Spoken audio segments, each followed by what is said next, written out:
Students, now we will be talking about cell cycle. Here in the case of cell cycle, they may be driven by some of the external factors or stimulus like pre-inflammatory signals, cytokines, various hormones, growth factors, etc. So these factors interact with their own receptors present on the cell membrane.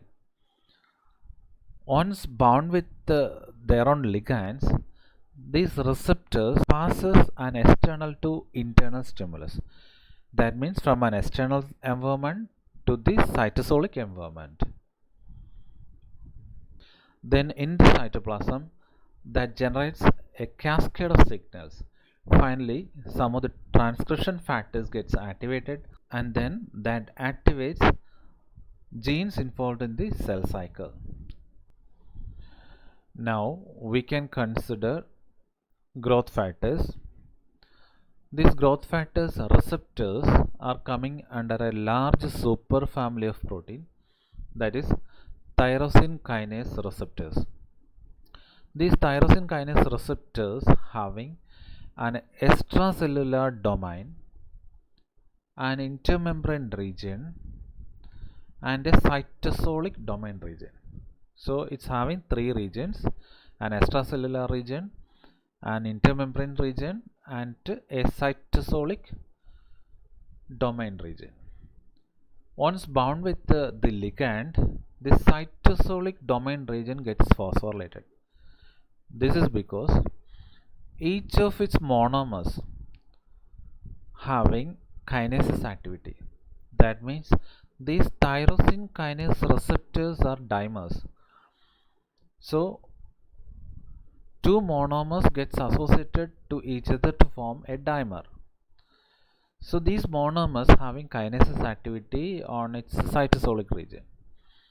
So this kinases activity of one of the monomer that activates the phosphorylation on the cytosolic region of the another monomer, and the kinases activity of this monomer that activates the phosphorylation of the cytosolic domain region of the another monomer. Here we have shown EGF as the growth factor. This EGF growth factor having its own receptor, that is EGF receptor on the cell membrane. This is a kind of tyrosine kinase receptor. So it's having extracellular domain region and a cytosolic domain region. Once bound with the ligand, that is EGF, this EGF receptor that passes a signal from extracellular region to the cytosolic region. Once the signal passed down to the cytosolic domain region, these tyrosine kinase monomers gets activated. Then these kinases phosphorylates each of these monomers, and then the cytosolic regions get activated or gets phosphorylated. That means after the binding with the ligand, the cytosolic domain region of this receptor gets phosphorylated. Once the cytosolic domain gets phosphorylated, this phosphorylation may be passed to another protein, that is GRB2. This GRB2 protein that is normally seen in the cytoplasm. Once it gets phosphorylated, then this phosphorylation may be passed to another protein, that is SOS. Then SOS gets phosphorylated and GRB2 gets dephosphorylated. Then the phosphorylated SOS that passes its phosphate to another protein, that is RAS. Then SOS gets dephosphorylated and RAS gets phosphorylated. RAS is a lipid anchored protein. Now the phosphorylation of the RAS may be passed to another protein, that is RAF. RAF is a cytoplasmic protein. After the phosphorylation of the RAF, it may be moved away from this RAS protein and it phosphorylates another protein, that is MEK. There are different variants of MEK. They are MEK1, MEK2, etc.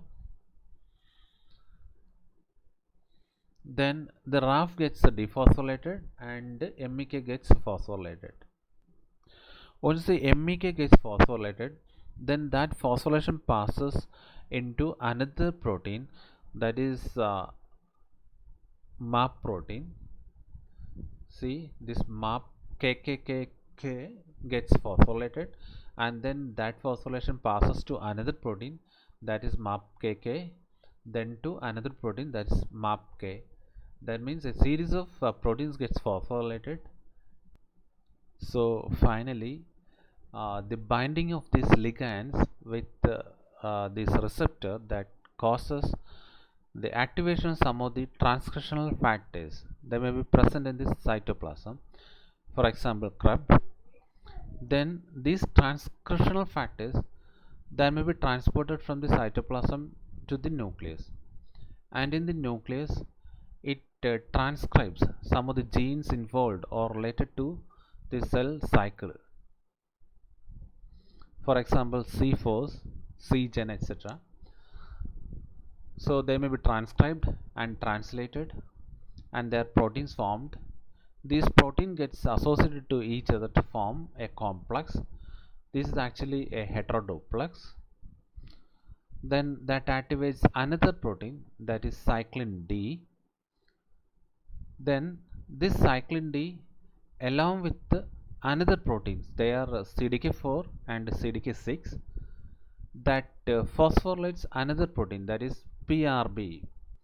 P means protein, RB associated with a kind of cancer, that is retinoblastoma. This PRB protein that was first identified in retinoblastoma. Retinoblastoma is a kind of cancer that may be seen in the eye. If both of its allele gets mutated, then there may be chance of developing cancer. So this PRB that was first identified in a kind of cancer that may be developed in the eye, that is retinoblastoma. The normal function of a PRB protein is that it holds a transcription factor, that is a promoter binding factor, that is E2F. So the E2F is a kind of transcription factor or E2 promoter binding factor.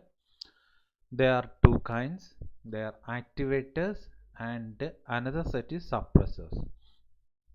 Examples of activators are E2F1, E2F2 and E2F3. And examples for suppressor transcription factors are E2F3B, E2F4, E2F5, 6, 7 and 8. So we are concentrated on the activator transcription factors. So this activator transcription factor that promotes or accelerates the transcription. So they binds with a consensus sequence, that is TTT-CCC-GC, that is actually present in the promoter.